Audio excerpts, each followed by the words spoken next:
Hello दोस्तों, स्वागत है आपका हमारे चैनल पर। उम्मीद करता हूँ कि आप बहुत अच्छे होंगे। तो आज देखते हैं आज का रीजनिंग के टॉप 5 क्वेश्चन को, जो कि सेट 46 का पार्ट दूसरा है।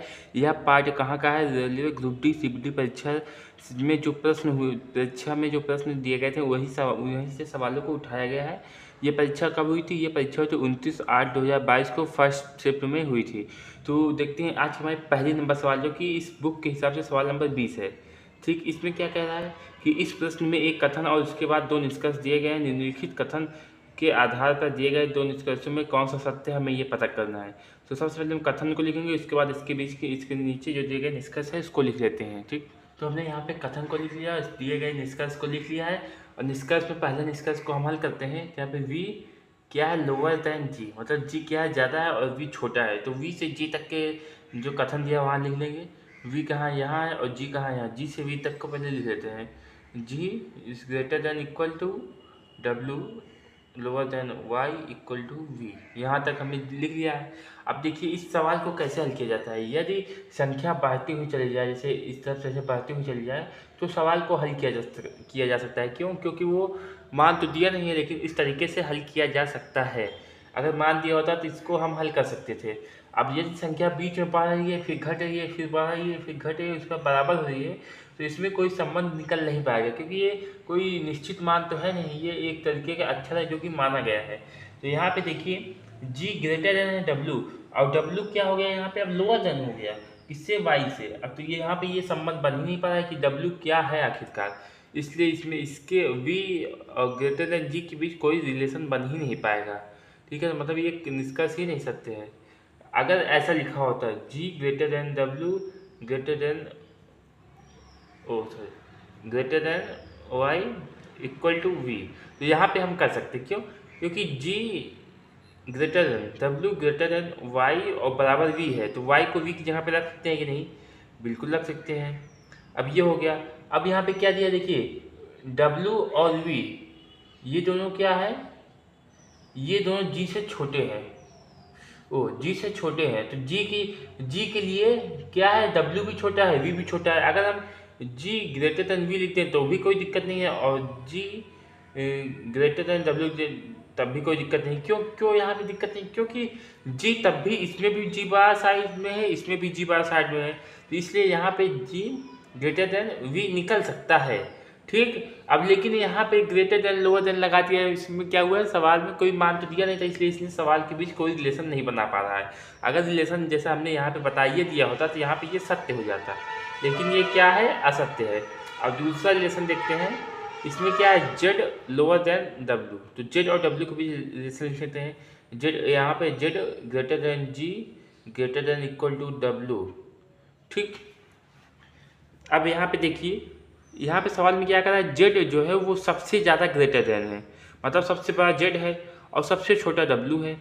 यहाँ पे दिख रहा है कि नहीं? क्योंकि जिसकी तरफ ज़्यादा मुँह खुला होता है वो बड़ा साइज में होता है। सबसे छोटा डब्ल्यू, उससे बड़ा जी, उससे बड़ा जेड, मतलब सबसे बड़ा जेड है। और इस सवाल में क्या कर रहा है? सबसे छोटा जेड कर दिया और सबसे बड़ा डब्ल्यू कर दिया है। तो यहाँ पर कथन क्या हो गया? असत्य हो गया। ठीक, अब सवाल में क्या कह रहा है कि कौन सा ऑप्शन सही है?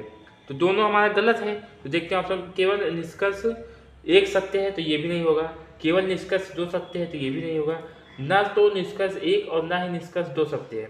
हाँ, तो यहाँ पे ना ही एक सही है ना ही दो सही है, तो ऑप्शन नंबर तीसरा हमारा यहाँ पे हो जाएगा सही। ठीक है, आइए देखते हैं आज की हमारी दूसरी नंबर सवाल, जो कि सवाल नंबर है 22 नंबर। देखिए यहाँ पे सवाल नंबर 22 में क्या कह रहा है? अमित अपने घर से बाहर निकलता है और उत्तर की ओर 76 किलोमीटर चलता है। तो सबसे पहले हम क्या यहाँ पे बनाएंगे? डायरेक्शन बनाएंगे, ताकि हमें सवाल में कोई कन्फ्यूजन ना हो। तो यहाँ पे क्या होगा? पूर्व, यहाँ पे होगा पश्चिम, ऊपर साइड में होगा उत्तर, और नीचे साइड में क्या होगा? दक्षिण।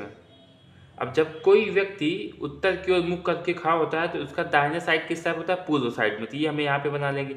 और जब कोई व्यक्ति दक्षिण की ओर मुख करके खड़ा होता है तो उसका दाहिने साइड किस तरफ होता है? पश्चिम की तरफ होता है। तो यहाँ तक हमें पता चल गया है। ठीक, अब आगे क्या कह रहा है कि अमित अपने घर से बाहर निकलता है। अमित का घर यहाँ पर है, यहाँ पर मतलब क्या हुआ? अमित का घर ये इस जगह पर है। अब क्या हुआ? बाहर निकलता है उत्तर की ओर 76 किलोमीटर चलता है। उत्तर मतलब ऊपर की ओर, देखिए यहाँ पे है, उत्तर की ओर जाएगा, ऊपर साइड में जाएगा, तो कितना चलेगा? 76 किलोमीटर। तो यहाँ पे हम बना लेंगे, ये यहाँ पे, यहाँ से यहाँ गया 76 किलोमीटर ये चल लिया। ठीक, अब यहाँ पे पहुँचा। ठीक है, आगे क्या कर रहा है वहाँ से वह दाएं होता है। अब यहाँ पे पहुँचा, उत्तर की ओर पहुँचा है, उत्तर की ओर मुख है, तो हमने बताया था उत्तर की ओर जब मुख होता है उसका दाहिना किस साइड होता है, पूर्व की तरफ। तो इसका दाहिना इस साइड है, तो इस साइड घूमता है। अब कितना चलता है, 23 मीटर चलता है। 23 मीटर यहाँ पे क्या करता है, ये यहाँ से चल जाता है, ये यहाँ पे चल गया 23 किलोमीटर। अब इसका मुख इस साइड में है, जब किसी व्यक्ति का मुख पूर्व साइड में होता है तो उसका जो दाहिना साइड होता है वो किस तरफ होता है, दक्षिण साइड में, तो इसका दाहिना इस साइड होगा। अब आगे देखते हैं सवाल में क्या कह रहा है। तो यहाँ पे क्या 23 मीटर चलता है, ये वहाँ तक का है। अब पुनः वह दाएं होता है। अब दायां किस साइड था, अब जब व्यक्ति पूर्व की तरफ होगा तो उसका दाहिना किस साइड होगा, तो उसका दाहिना दक्षिण साइड, मतलब नीचे की ओर जाता है और मुड़ता है। और कितना चलता है, 61 किलोमीटर चलता है। यहाँ से क्या करता है, ये चलता है 61 किलोमीटर, ठीक है। ये हो गया हमारा 61 मीटर, 61 मीटर चलता है और पहुँच कहाँ जाता है, यहाँ पे पहुँचता है, ठीक। अब उसके बाद क्या कह रहा है, फिर वह बाएं होता है। देखिए एक चीज़ देखिए, यहाँ पे पहुँचा, ये 61 किलोमीटर है, ओके। अब 61 किलोमीटर है, इसका मुख किस तरफ है, दक्षिण साइड में है। अभी हमने आपको क्या बताया था, जब किसी व्यक्ति का मुख दक्षिण साइड में होता है तो उसका दायां किस साइड होता है, पश्चिम साइड में। तो इसका दायां इस साइड हम यहाँ पे बना लेंगे। अब सवाल में क्या कह रहा है कि वह बाएं होता है, और जब दाहिना इस साइड में था तो बायां इस साइड में होगा, तो वह बाएं होता है और कितना चलता है, 20 मीटर चलता है। तो यहाँ पे हम करेंगे क्या, 20 मीटर इसको चला देंगे। ये 20 मीटर हमारा चल गया और यहाँ पहुँच गया, ठीक है। अब क्या कह रहा है, फिर वह दाएं होता है। अब इसका दाहिना इस साइड होगा, क्योंकि जैसे यहाँ पे इसका दाएं साइड था, सॉरी यहाँ पे इसका दाएं साइड था, अब यहाँ पर भी इसका दाएं साइड होगा। अब वह दाएं मुड़ता है, इस तरफ चला गया, मतलब आगे क्या किया, फिर 34 मीटर चलता है। अब यहाँ से चलता कितना है, 34 मीटर, ये देखिए 34 मीटर चलता है, पहुँचता कहाँ है, यहाँ पे पहुँच जाता है। आगे क्या कह रहा है, अंततः वह दाएं मुड़ता है और 43 मीटर चल के एक पुस्तकालय पहुँच जाता है। अंततः वह दाएं, अब लास्ट में एक अंतिम बार वह दाएं मुड़ता है, मतलब इस साइड जाता है और कितना चलता है, 43 मीटर, मतलब ये यहाँ से चलेगा, ये यहाँ तक चलेगा, कितना 43 मीटर। और कहाँ पहुँच जाता है, ये पुस्तकालय है, लाइब्रेरी। अब ये यहाँ पे पहुँच गया है, इसका ये लास्ट पॉइंट है। अब पूछा क्या सवाल में है, अमित के घर से कितनी दूर पर और किस दिशा में है। जो पुस्तकालय है वो अमित के घर से कितना दूर है और किस दिशा में है। तो देखिए सबसे पहले हम यहाँ पे देखेंगे कितना दूर है, यहाँ से यहाँ तक की दूरी देखिए 20 40 43 मीटर। इसका मतलब क्या हुआ, जो यहाँ से निकला जितना दूर इस तरफ गया उतना दूर वापस भी आ गया। देखिए यहाँ पे 40 मीटर वापस आ गया, मतलब ये दक्षिण साइड में है अपने, ठीक है। क्योंकि ये उसी उतना जितना इस तरफ गया, जितना वो दाहिने साइड गया उस तरफ फिर बाएं घूम के वापस चला आया, वापस यहाँ फिर अपने मेन पॉइंट पे आ गया, बस दक्षिण साइड में है। अब देखिए यहाँ से यहाँ तक की हमें दूरी निकालनी है, और यहाँ से यहाँ तक की पता है, और यहाँ से यहाँ तक की पता है। देखिए यहाँ से यहाँ तक की दूरी कितनी है, 61 मीटर, क्योंकि ये यहाँ से यहाँ तक आया है तो 61 मीटर है ये। प्लस अभी यहाँ से यहाँ गया है कितना, 34 मीटर। तो इसको हम ऐड कर लेंगे, 4 1 5 और 6 3 9 95। और ये अगर हम देखें यहाँ तक इसने कितना चला, 76, तो ये कितना होगा, तो 19 हो जाएगा, क्योंकि 19 और 76 95 होता है। आप देख लीजिए घटा के, 19 और 76, 9 1 10 5 मतलब 5 80 लगे, 1 7 1 8 1 9, मतलब कुल तो 95 मीटर चला है ये। लेकिन यहाँ तक ये यहाँ से अपने मेन दिशा से ये 19 मीटर के लिए चला है। तो सवाल में पूछा क्या था, वह किस दिशा में और कितनी दूरी पर है। तो वह 19 मीटर है, 19 मीटर दूर है, और दिशा किस तरफ है, वो दक्षिण साइड में है। सवाल में कहाँ मैच कर रहा है, तो ऑप्शन नंबर इसमें भी तीसरा ही मैच कर रहा है कि वह 19 मीटर दक्षिण साइड में है, ठीक। देखते हैं आज से मैं 30 नंबर सवाल, जो सवाल नंबर 30 नंबर सवाल है। इस सवाल में क्या कह रहा है कि DEGHSTY में से प्रत्येक की परीक्षा सोमवार से शुरू होकर उसी सप्ताह के रविवार को समाप्त होने वाले सप्ताह के अलग अलग दिनों में होनी है। मतलब ये 2 2 4 2 6 7 लोग हैं, और 7 लोग हैं जो इन 7 की परीक्षा 7 दिन होगी। मतलब सोमवार से शुरू होगी, रविवार को भी परीक्षा होगी, रविवार को जाकर के परीक्षा समाप्त हो जाएगी। ये सवाल में कह रहा है। अब इसको सबसे पहले इन 7 को हम लिख लेते हैं यहाँ पर।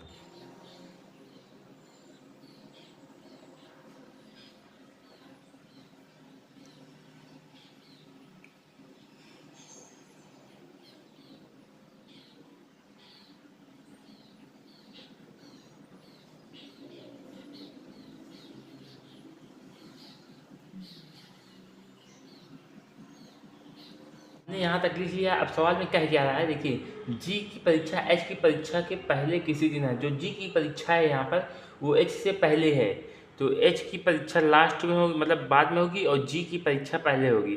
अब ये नहीं बताया कि कितने दिन पहले बाद में है, तो यहाँ पे हम डैश लगा लेंगे ताकि इससे कंफर्म हो जाए कि पहले जी की परीक्षा होगी, बाद में एच की परीक्षा होगी। ठीक है, ये तो हमारा पहला ऑप्शन लिख लिया। आगे क्या कह रहा है, ई की परीक्षा गुरुवार को है। गुरुवार मतलब बृहस्पतिवार या गुरुवार, तो बृहस्पतिवार को हम लोग गुरुवार भी कहते हैं। तो इस दिन किसकी परीक्षा है, इस दिन हमारी ई की परीक्षा है। ये हो गया। आगे क्या कह रहा है, यस और ई की परीक्षाओं के बीच, यस और ई की परीक्षाओं के बीच केवल 2 छात्र की परीक्षाएं हैं। मतलब एस और ई की, या तो यस या ई नीचे बैठेगा, इसके बीच में एक छात्र, 2 छात्र, और या तो ई या यस यहाँ बैठेगा, किसी का स्थान कंफर्म नहीं है। ठीक, आइए देखते हैं आगे। अब यहाँ तक 2 छात्राओं की परीक्षाएं हैं, ये तो हमारा कंफर्म हो गया कि यस और ई के बीच जो 2 छात्राओं की परीक्षाएं हैं, और अभी तक यस और ई का स्थान कंफर्म नहीं हुआ, इसलिए या तो हम ई को यहाँ बिठा सकते हैं या ई को यहाँ बिठा सकते हैं, या फिर यस को यहाँ बिठा सकते हैं या फिर यस को यहाँ बैठा सकते हैं, मतलब किसी को किसी भी दिशा में बैठा सकते हैं, अभी कंफर्म नहीं हुआ है। आगे क्या करें, डी की परीक्षा एस की परीक्षा के ठीक बाद वाले दिन है। अब डी की परीक्षा कब है, यस की परीक्षा जब होगी उसके बाद में होगी, या तो डी यहाँ बैठेगा या तो डी यहाँ बैठेगा, क्योंकि यस के बाद परीक्षा होनी है इसकी। ठीक, तो यहाँ पे एक स्थान यहाँ पे अगर बैठेगा तो कंफर्म हो जाएगा, लेकिन अगर यहाँ बैठेगा तो स्थान कंफर्म नहीं होगा इसके बीच का।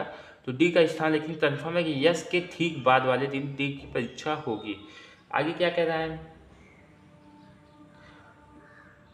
टी की परीक्षा वाई की परीक्षा के ठीक पहले वाले दिन है। अब टी की परीक्षा कब है, वाई के ठीक पहले दिन। वाई की परीक्षा मान लीजिए किसी दिन होगी, उसके ठीक पहले टी की परीक्षा होगी यहाँ पर। ठीक है, ये भी हो गया हमारा। अब आगे क्या कह रहा है, लेकिन यह शनिवार को नहीं है। जो टी की परीक्षा है यहाँ पे टी की ही बात कर रहा है, क्योंकि टी आगे लिखते इसके बाद यहाँ पे कॉमन लगाया है ना, तो टी की परीक्षा कब नहीं है, शनिवार को नहीं है, मतलब टी यहाँ पे परीक्षा नहीं देगा, इसको यहाँ पे हम कट कर देंगे। अब आगे क्या कर रहा है, लेकिन यह शनिवार को नहीं है, ये हो गया। जी की परीक्षा रविवार को नहीं है। अब जो जी है उसकी परीक्षा भी रविवार को नहीं है, तो जी की परीक्षा रविवार को नहीं है, मतलब सप्ताह के किसी और दिन होगी। ठीक, तो या टी और जी की परीक्षा शनिवार रविवार को नहीं होगी। अब हमें यहाँ पे क्या करना है कि अब इन सबको बैठाना है, जी और एच के बीच में कई छात्र होंगे। देखिए जी की परीक्षा पहले होनी है, इसलिए जी की परीक्षा रविवार को नहीं है। क्यों, क्योंकि जी के बाद जो है, अगर जी की परीक्षा रविवार को होगी तो एच की परीक्षा उसके बाद होनी है ना, तो यहाँ पे दिन ही नहीं बचेगा, इसलिए जी यहाँ पे नहीं बैठेगा। ठीक, अब हमें यहाँ पे क्या करना है कि देखिए 1 2 3 4, 1 2 3 4, 1 2 3 4, या तो यस को यहाँ बिठा दें या तो यस को यहाँ बिठा दें। अगर हम यस को यहाँ बिठा दें, क्योंकि यस 2 लोगों के बीच, 2 लोगों के बाद परीक्षा है यस की, तो यस के ठीक बाद किसकी परीक्षा है, डी की परीक्षा है। अब यस की परीक्षा तो हमारे रविवार को हो गई ना, अब रविवार के बाद कोई दिन ही नहीं बचा है, तो डी की परीक्षा कहाँ होगी। तो इसका मतलब ये हुआ कि यस यहाँ ना बैठ करके यहाँ पर बैठेगा, और उसके बीच में 2 छात्र गैप रहेंगे, क्योंकि जैसा सवाल में कहा है यस और डी के बीच 2 लोगों की परीक्षा है, मतलब हमारा यस और ई का स्थान कंफर्म हो गया। अब यस के तुरंत बाद ही हमारी किसकी परीक्षा है, डी की परीक्षा है, तो हमने डी की परीक्षा लिख ली। यहाँ पे लिखा है ना, यस के तुरंत बाद ही डी की परीक्षा है। ठीक, तो ये हमारा हो गया। अब यहाँ पर एक लोग बचे हैं, अब टी की परीक्षा यहाँ पे नहीं होगी। देखिए टी और वाई, टी के बाद वाई की परीक्षा होगी। ठीक, टी की परीक्षा यहाँ पे नहीं होनी है, सवाल में कहा, तो टी की परीक्षा यहाँ पर भी नहीं होगी। क्यों, क्योंकि टी के तुरंत बाद वाई की परीक्षा होनी है, तो टी को हम यहाँ बिठा दें अगर, तो टी के तुरंत बाद वाई की परीक्षा यहाँ पे होगी कि नहीं ब्रो, यहाँ पे हो जाएगी। अब देखिए कितने स्थान बचे हैं, एक बुधवार बचा है और एक रविवार बचा है। ठीक है, और कितने लोग बचे हैं, जी और एच। सबसे पहले जी की परीक्षा होगी, उसके बाद एच की परीक्षा होगी, तो 2 लोग हैं, तो यहाँ पर जी की परीक्षा पहले होनी है, तो जी की परीक्षा बुधवार को होगी, और एच की परीक्षा कब होगी, रविवार को होगी। ये हमारा सवाल के हिसाब से बन गया है जो कह रहा था। अब आगे क्या कह रहा है कि निम्नलिखित में से किसकी परीक्षा शुक्रवार को है, तो शुक्रवार मतलब यहाँ पे टी की परीक्षा कब है, शुक्रवार को, तो ऑप्शन नंबर दूसरा यहाँ पे मैच कर रहा है। ठीक, देखते हैं आज हमारी चौथी नंबर सवाल, जो कि सवाल नंबर 42 है। इसमें क्या कह रहा है कि निम्न अच्छा संख्या और प्रतीक श्रृंखला के आधार पर पूछे गए प्रश्न का उत्तर दीजिए। यहाँ पे अच्छा श्रृंखला दी गई है और प्रतीक भी दिए गए हैं इसमें, और इसमें सवाल पूछा गया, हमें इसको हिसाब से उत्तर देना है। जिसमें क्या दिया है, उपरोक्त श्रृंखला में ऐसे कितने अक्षर हैं जिनमें से प्रत्येक के ठीक पहले एक प्रतीक और उसके ठीक बाद एक संख्या है। ऐसे कितने अक्षर है, अच्छा मतलब A to Z, ऐसे कितने A to Z है जिसके ठीक पहले एक प्रतीक है और उसको ठीक बाद क्या है, एक संख्या है। हमें यहाँ पे देखना होगा प्रतीक। देखिए जैसे ये पहला अक्षर क्या है, वाई, इसके ठीक पहले तो प्रतीक है, इसलिए लेकिन इसके ठीक बाद संख्या नहीं, ये यस है, संख्या नहीं है। अब आगे देखते हैं प्रतीक, ये देखिए सी, अगर इसको देखें इसके ठीक पहले क्या है, प्रतीक है, और इसके ठीक बाद क्या है, संख्या है। मतलब ये हमारा पहला जो है मिल गया। ऐसे कितने अक्षर हैं, ये पहला हो गया। आगे देखते हैं दूसरा क्या है। यहाँ पर ये देखिए यफ, इसके ठीक पहले एक संख्या और ठीक बाद एक क्या है, प्रतीक है।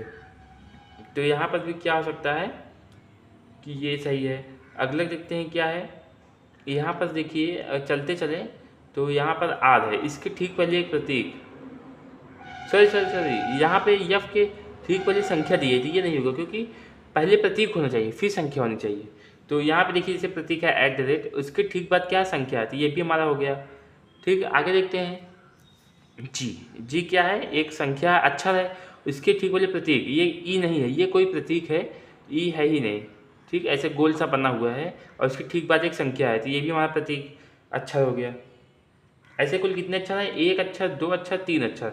ऐसे तीन अक्षर हैं जिसके ठीक पहले एक प्रतीक और ठीक बाद एक संख्या है। ऑप्शन नंबर कौन सा मैच कर रहा है हमारे यहाँ पे, ऑप्शन नंबर तीसरा यहाँ पे मैच कर रहा है।